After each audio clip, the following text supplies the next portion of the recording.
Oh my gosh. Not Oh my fetch. god. What's a brain pop? Brain pop? Cute. Sparkles. Brain pop, Darling. brain pop, brain pop, What brain is pop, that? brain pop, brain I don't- pop. What's a brain Everybody pop? shh. Oh, cool. Thanks. Welcome to Fashion Week version 5, Poke at My Brain, and another episode and installment of Inside the Brain Pop. As we went about filming the process for, I did films in the daytime on the same day. I filmed everything the same day except black. I had to reshoot black or black diamond.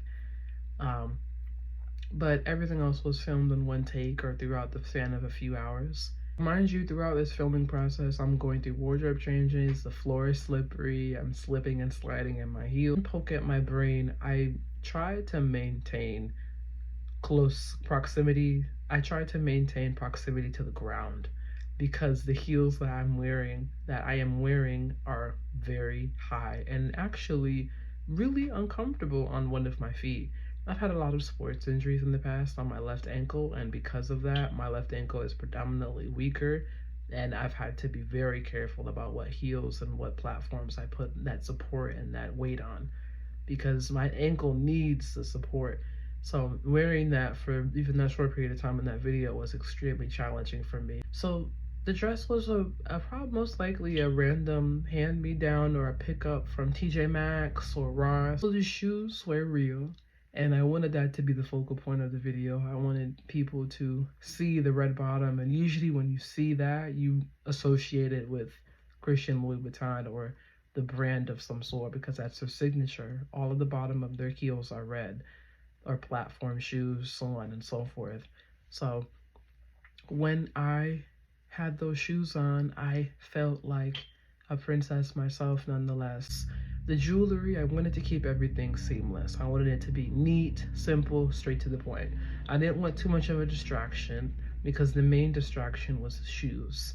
The shoes were real, are real Christian Louis Vuitton, and they were my mother's at her 40th birthday. She wore them maybe 2 or 3 times, and I've only worn them twice, at my sweet 16 and at my graduation.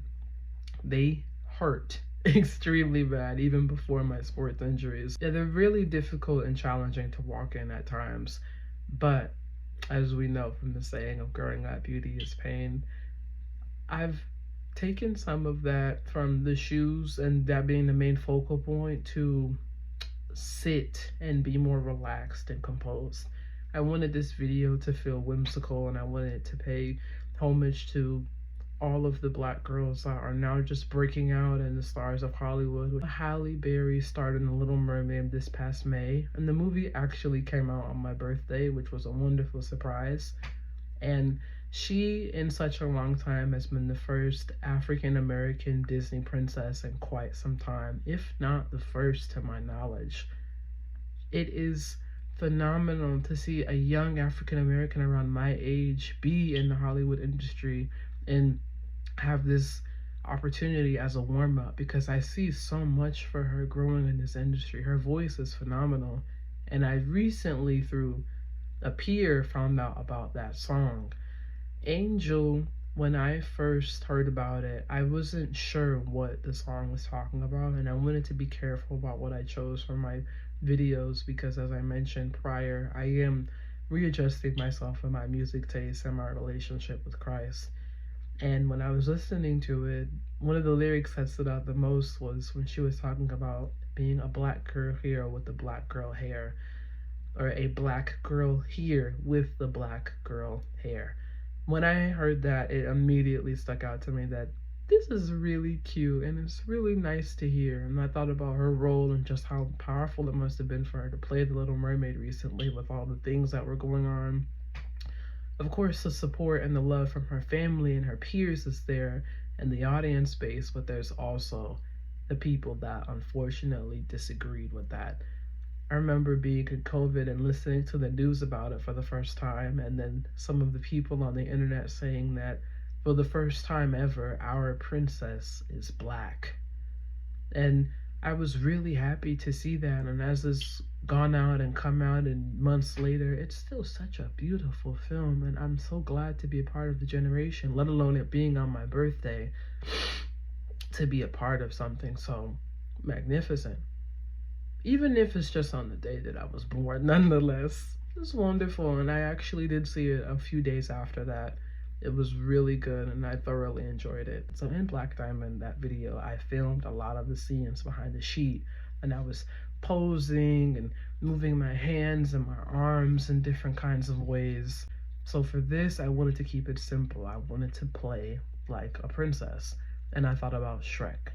So in Shrek, I don't know if you all remember when Fiona and Shrek were meeting for the first time in the tower, and she was pretending to be asleep. In that scene, you see Shrek peer at her through the curtain, just like any other Disney movie that we've seen over the past few years. Sleeping Beauty, I want to say Aladdin, maybe, and Cinderella, so on, so on.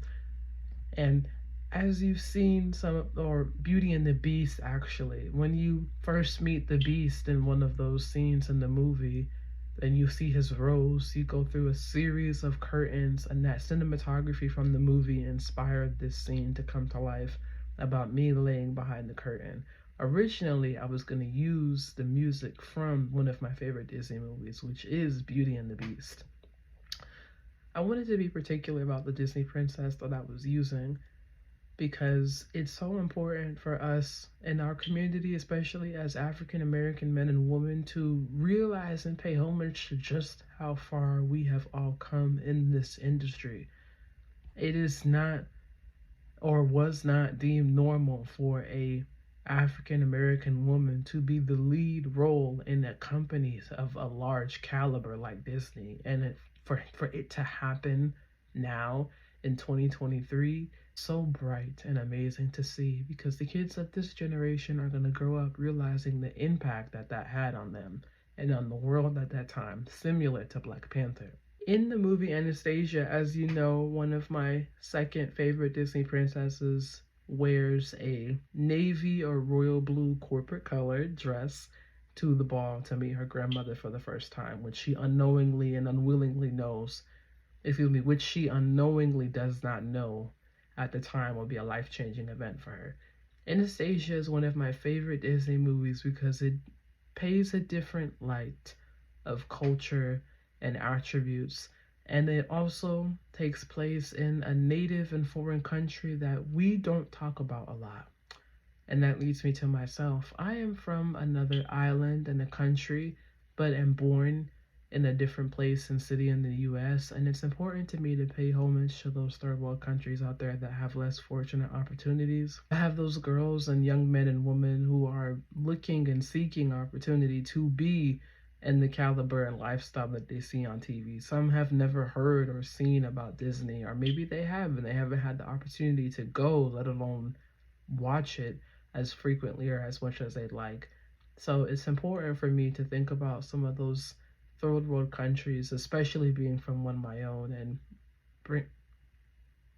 and bring a light to it for those who are aspiring and want to be in a caliber like that. Looking at Halle and other musicians and artists that have paved a way and a breakthrough in the industry for others who have already paved poses that I used in this video. I created them from a childlike mindset. I wanted to embody what I used to see and grew up with in Disney movies, and what I feel the direction it is taking. It is no longer our traditional prince rescues girl and prince fall in love. Ever since movies like Frozen have come out, the standards and the point of views have changed entirely. It doesn't have to be the prince or the knight in charming armor that comes to rescue you. It can be your sister, or maybe a friend, or whoever it may be that is your bold, shining, and daring pro or antagonist in the film. Or maybe it's about something entirely different, like Raya in The Last Dragon, or longtime movies and favorites of my own like Lilo and Stitch, which is a homage as well. and whatnot. So a lot of the things that I did specifically with playing with the clay was to bring a playful, fun, and alternative aspect to the video nonetheless. I am an artist and I've been drawing and molding and sculpting for quite some time in my life. I started out as a musician and then I expanded into the arts and I started working more with my hands and getting a little bit dirty in that aspect. And now I have a lot of art supplies, clay, markers, pencils, notebooks, and so on.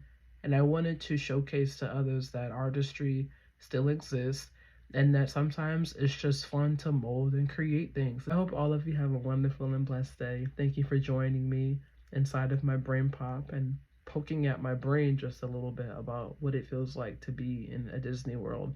And maybe one day I can demonstrate that to you through my film and my teachings. Thank you, Disney, for taking a risk and a chance with Halle and the Little Mermaid. That has opened so many eyes and mine alone about what it takes and what it does and does not take to be in a Disney movie. And I definitely believe that it has shaped and molded lives of young men and girls around the world who are going to grow up and remember that from their childhood. Their Ariel was black. Their Disney princess was black. I think that's such a great statement to make, and I'm so excited to see what it does 20, 30 years from now. Thank you for watching, and God bless.